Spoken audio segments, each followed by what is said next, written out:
ပြည်သူများခင်ဗျာလာမယ်6လပိုင်း19ရက်နေ့ဟာကျွန်တော်တို့နိုင်ငံရဲ့အမေဒေါ်အောင်ဆန်းစုကြည်ရဲ့နှစ်80ပြည့်မွေးနေ့ဖြစ်ပါတယ်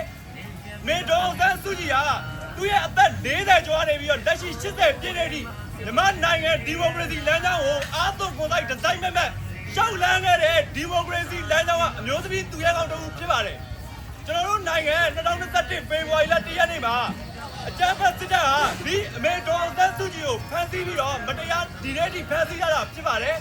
ကျွန်တော်တို့ပြည်သူလူထုကလည်းဒီ၄နှစ်ကျော်တွင်အငတ်ဘေးတစ်ဘေးသဘာဝဘေးရနေရင်းနဲ့တာလောင်ပုတ်သိမ်းမှုတွေကိုများစွာခံစားနေရတာဖြစ်ပါတယ်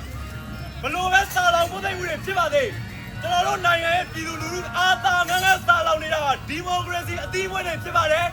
ဒီမိုကရေစီအသီးအပွင့်တွေကိုမကြခင်ကျွန်တော်တို့စားသုံးရတော့မှာဖြစ်ပါတယ်အဲ့အတွက်ကြောင့်ပြည်သူလူထုအနေနဲ့အားတင်ထားကြပါလို့တောင်းဆိုချင်ပါတယ်နောက်ပြီးတော့ကျွန်တော်တို့နိုင်ငံအနေနဲ့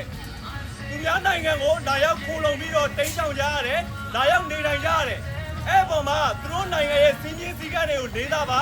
ဥပဒေတွေကိုလိုက်နာပေးကြပါလို့မြစ်တာရက်ခံခြင်းပါတယ်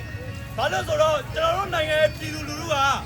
ဒီစနစ်ကြားနဲ့ကျင်းတန်နေတဲ့ပြည်သူလူထုဖြစ်တယ်ဆိုတာကိုအိမ်နီးချင်းနိုင်ငံလူတွေသိအောင်ပြသပေးကြပါအဲ့ဒီအတွက်တောင်းဆိုချင်ပါတယ်ခင်ဗျအားလုံးကိုကျေးဇူးတင်ပါတယ်